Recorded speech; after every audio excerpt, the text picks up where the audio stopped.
What's going on, everybody? Welcome back to the show, and today we have a CBR650R right here, except this isn't just any CBR650R. This is one of the brand new bikes fitted with Honda's all new e-clutch. This has been something, when I heard about it, I knew I had to ride it, and the folks at Honda were like, well, you want to come ride it on like a racetrack and in the Georgia hills here? Because we can make that happen. So they brought me out here to check out what this thing feels like, both in a controlled environment, on a racetrack, and out in the hills. And man, I gotta tell you guys, this is very exciting.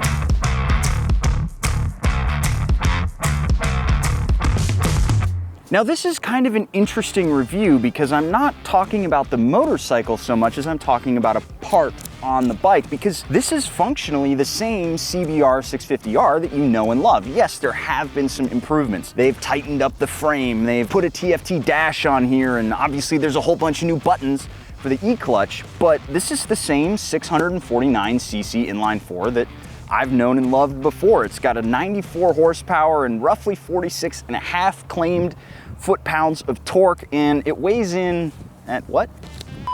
Freaking lame and lazy, baby. Lame and lazy? It does the thing. Wireless mic on a camera with a tripod? It's the opposite. This is what happens, guys, when you're out filming in an event. You get a goofball who's standing behind your camera distracting you. Oh, shoot, sorry. I'm just kidding, man. Okay, no, I'll get your second angle. You go. Yeah, here we go. All right. You gotta get the good side. Oh, hold on. Okay, let me get close. Yeah. Get the thinker right there. Yeah. There you go. Bike weighs in at 461 pounds, but with the e-clutch added, it only weighs 4.5 pounds more. So you're tipping the scales at 465. Same great brakes, same good looks. I mean, this is a slick looking bike, but again, we're not here necessarily to review the motorcycle.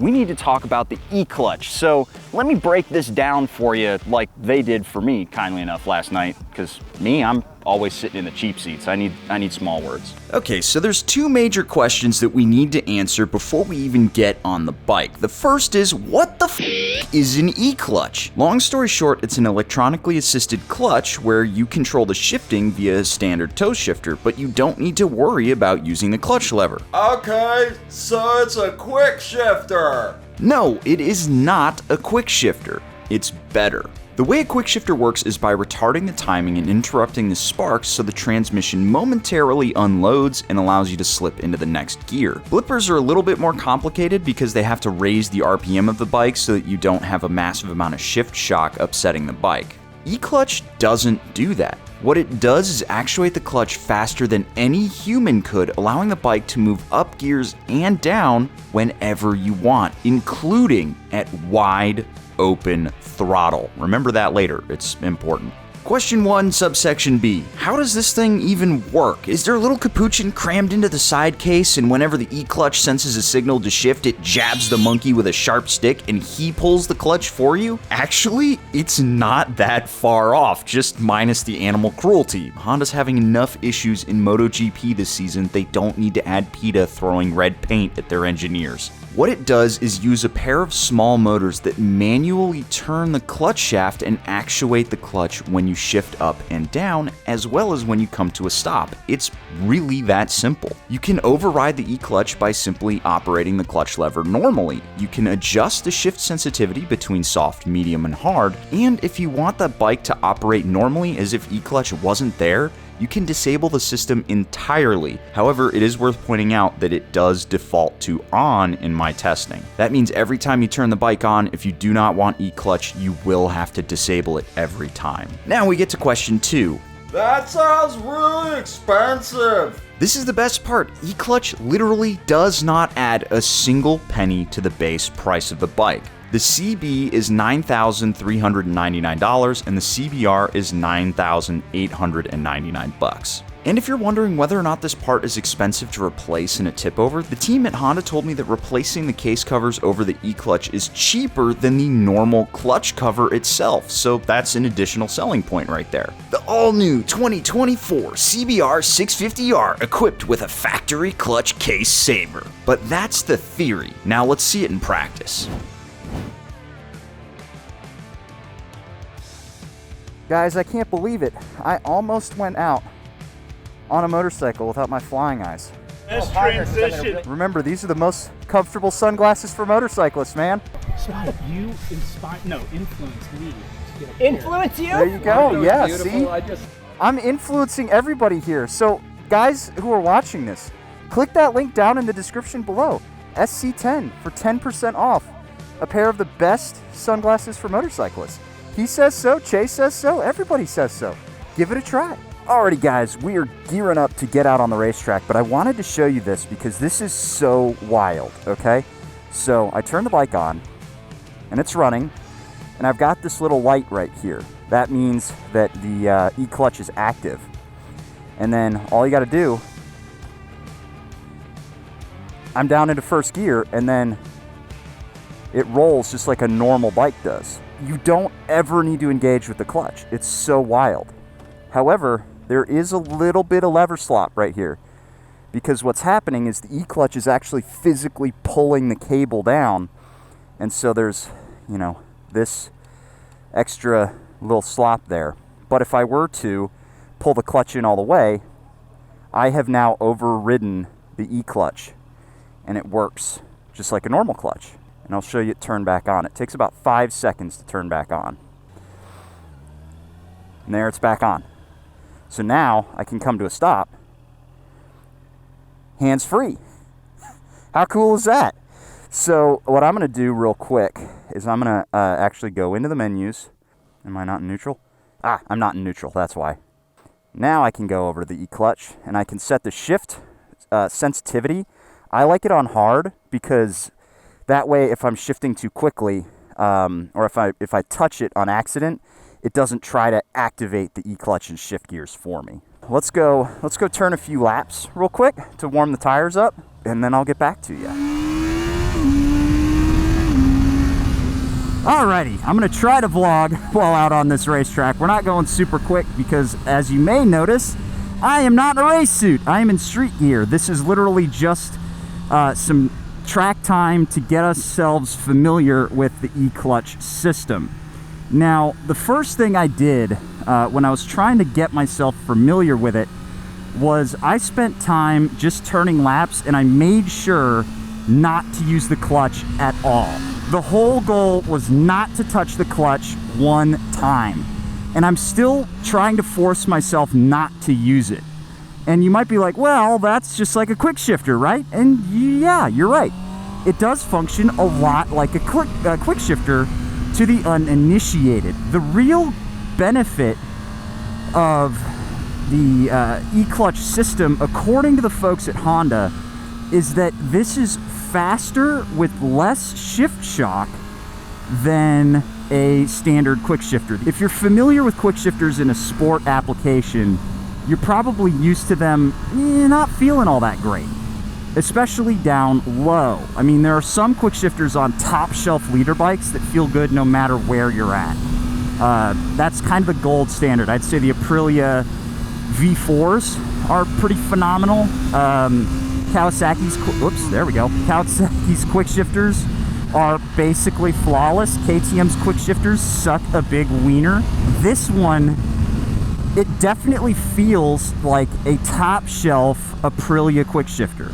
But what I want to show you is the coolest thing that this system does, in my opinion. But sometimes you're going around a corner at neutral throttle, say this big long sweeper here that we've got. So it loosens up here, loosens up. I shift up to fifth. Oh dang, I don't have any power here. I can go down gears while the throttle is open and find that happy spot. It's so nice on an inline four where the power band tends to be a little bit peaky. So what this thing is doing is it's allowing me to completely neglect thinking about the clutch. It's one less thing that I'm thinking about as I'm riding this vehicle around a racetrack. And you know, especially if you're a new track rider, spending time in the seat can be a little overwhelming because there's so much stuff happening. You're learning a new track, so you're like, oh, where's my tip-in points? Where's my braking markers? Oh shit, I completely forgot to shift. Now, that same beginner track rider, well, they can just find that happy gear and get back in the power band and speed up again. And I can focus on my position. I can focus on what I'm doing on the bike to make the bike go faster. I can focus more on learning the fundamentals of track riding versus how do I ride this motorcycle on a racetrack. You just ride it the way you normally would.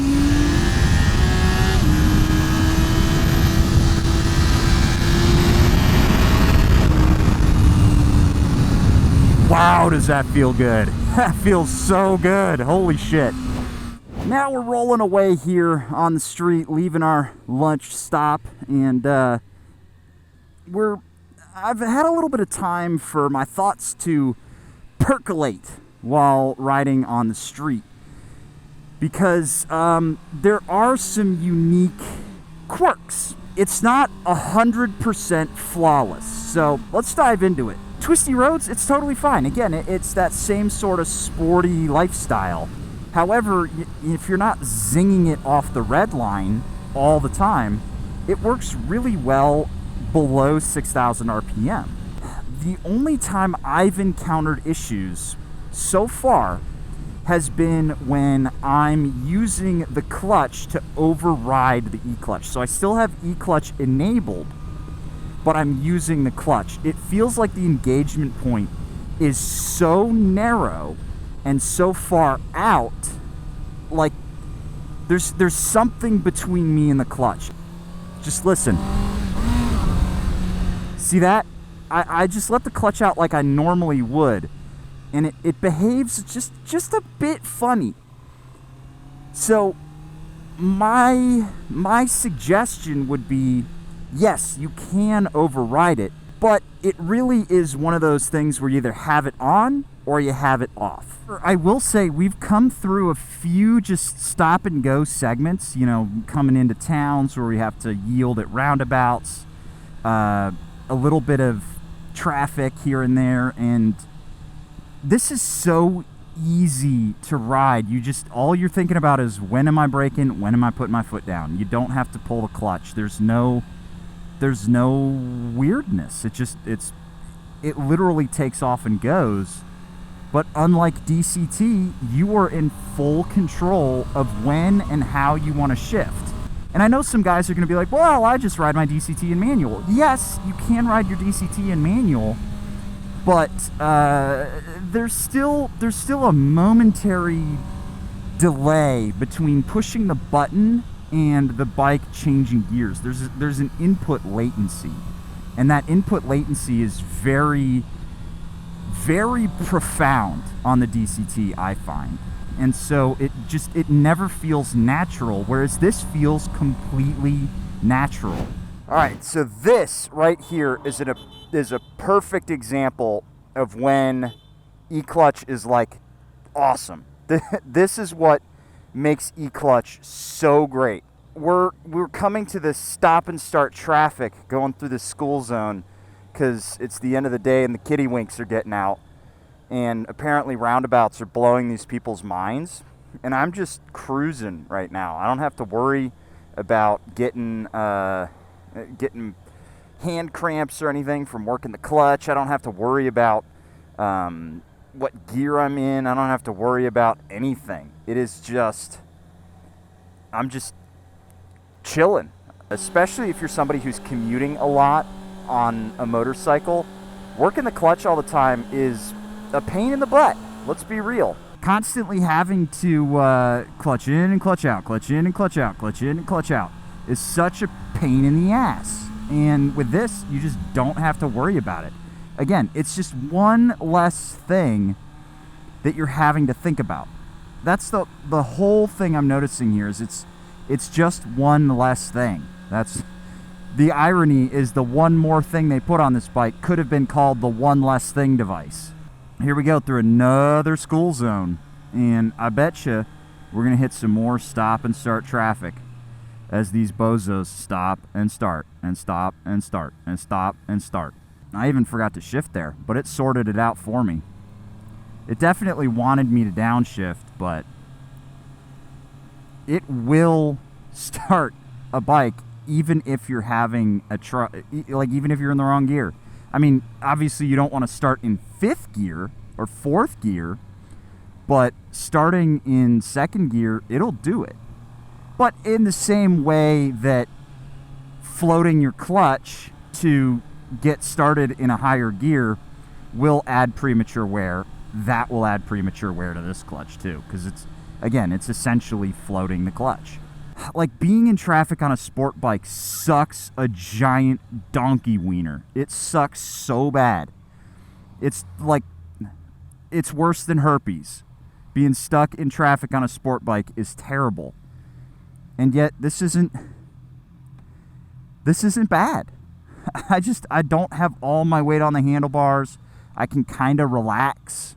You know, it's not comfortable because this is a slightly more aggressive seating position, but it's less work. It's less work. You can just prop your elbow on the tank and do the sad sport bike on the highway thing. Like, good Lord, look at this line here. If I was on a motorcycle where I had to use the clutch, I'd be miserable right now. Absolutely miserable. But I'm not. I'm just chilling. And I don't have to think about it. Again, it's the one less thing device.